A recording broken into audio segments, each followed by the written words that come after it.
Hey everybody, this is Perch, and I was recording a video. I just started, and both hands are on the wheel, driving normally. And the guy in front of me is truck. I'm on the freeway here on 30, I think 30. Anyway, heading toward Dallas, and the guy right in front of me just slams on the brake. There's nothing in front of him, but slams on the brake. The truck veers to the right and almost tips over like it's going to roll because he was going, I don't know, 75 miles an hour and suddenly slams on the brake and the car like just goes, and then he just rams the car into the big ditch on the side of the road. That was crazy. And then a bunch of mud splattered on my car. But fortunately I was far up behind him, and I don't know, that was wild. Like that was, I have no idea why he stopped or what he was doing. But anyway, that was crazy.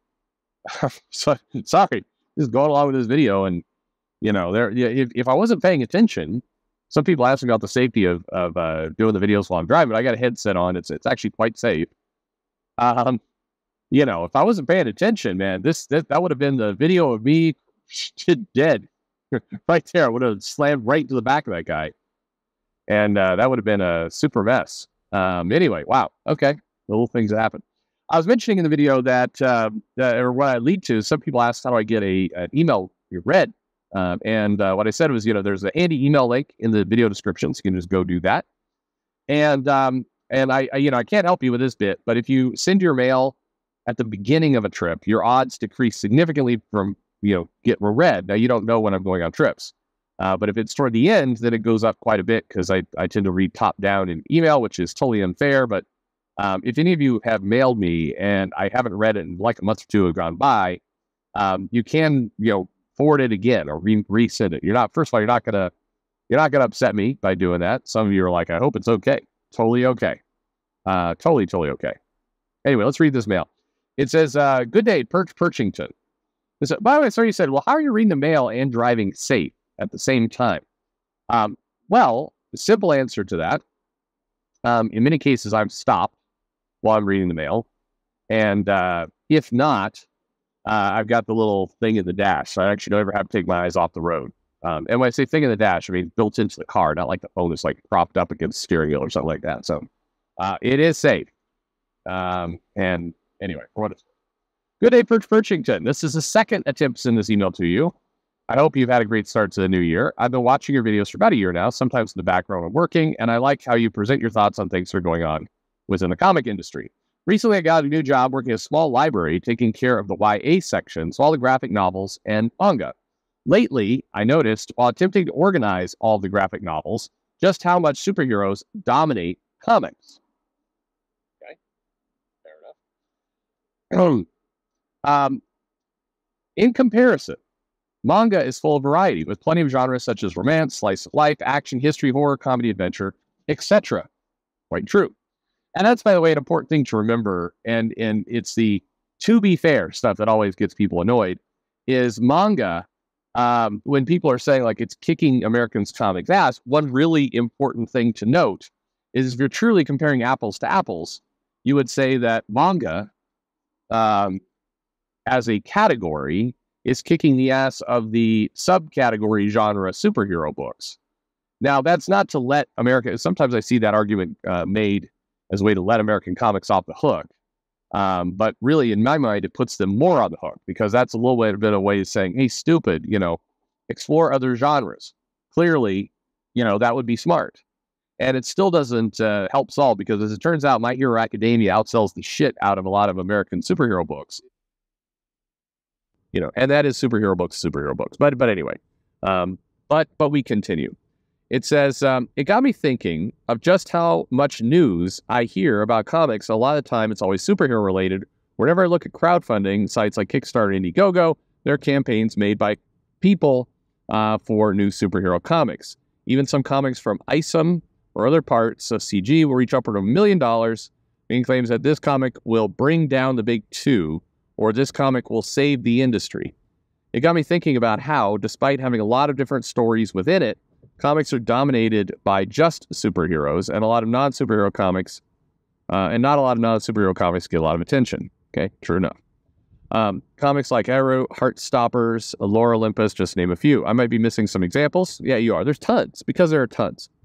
You know, basically, but even though there are lots of different comics for different genres like video games, romance, school life, etc., comics, you mean Western comics here, are mostly superhero-centric, unlike manga, which have derived genres for everyone, something other comic creators are taking note of. Are they, though? Anyway, do you think perhaps key to, quote, save the comics industry is, unquote, by making more superhero comics, or is it to follow how manga approaches it, put out stories of different genres, and people are interested in them? That's my question I'd like to ask you. Thank you for your time. Hope you have a fantastic year. Thank you very much for the mail. Yeah, look, I think, you need to grow the category. If you're comics, you need to grow the overall category. And to do that, you're going to have to, growing the category by its nature means getting into other genres, means doing more things, doing different things. You've got to attract more of an audience. That's why whenever you see this, well, the reason why we're completely changing this superhero book is to attract a new audience. They're set up for failure, because the audience they have is the audience that's going to go for superheroes. The new audience that they want, which it can be a fine and noble goal, needs to go after largely other genres. I mean, put it this way, I've used this example many, many times. A lot of us got into superhero books through the decades. I don't know when you entered it, but, everybody's entering at different times. And books from the 70s and the 80s and 90s got a lot of people into comics. It's what grew it into where it is today. And they did so through superheroes, through appealing to that market and playing to that market. And it worked just fine, clearly, because it created the tent pole from which everybody is building off of now. So this plan works great.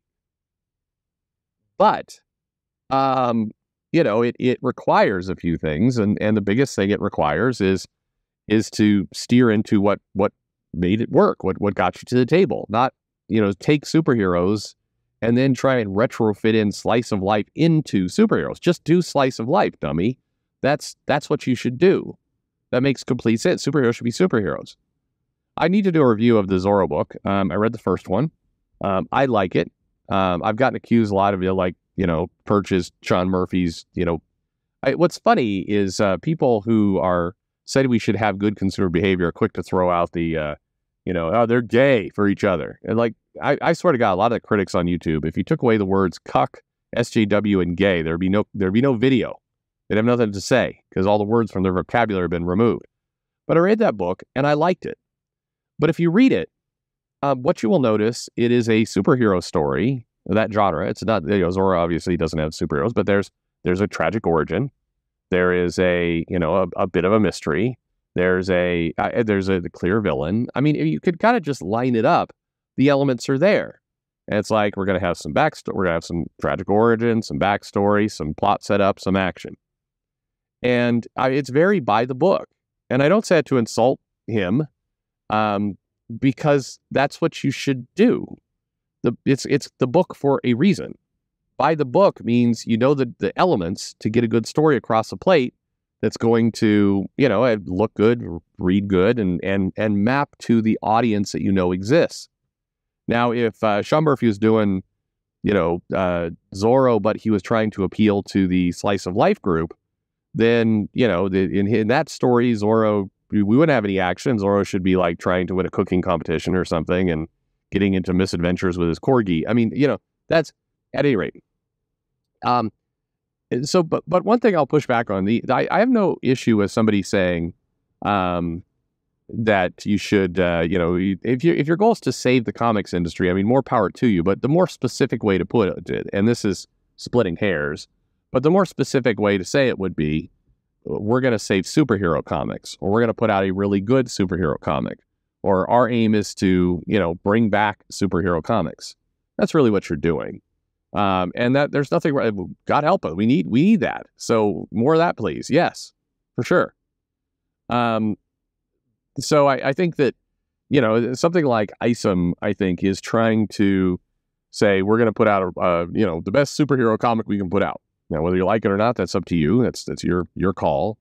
But that's their aim. Their aim is to put out a superhero book. I know the talking points, or this book is going to save all of comics. But really, that's kind of just an absurd statement.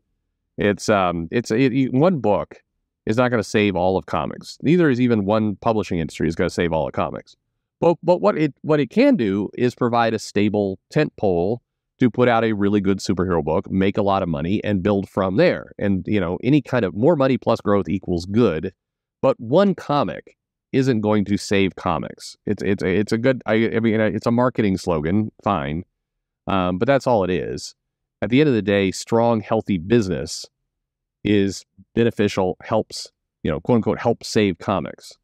Healthy, stable business, creators being paid on time. That's the stuff that works. So that's really the goal, and that's the aim.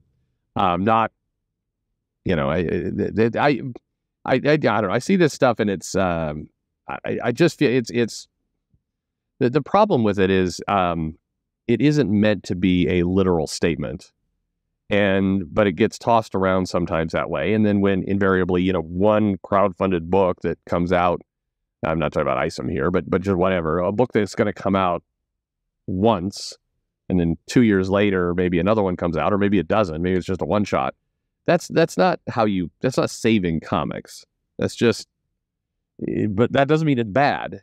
It just means person's putting out a book, and good for them. We need more comics. So, put out comics that are good and will sell, and that is good for everybody.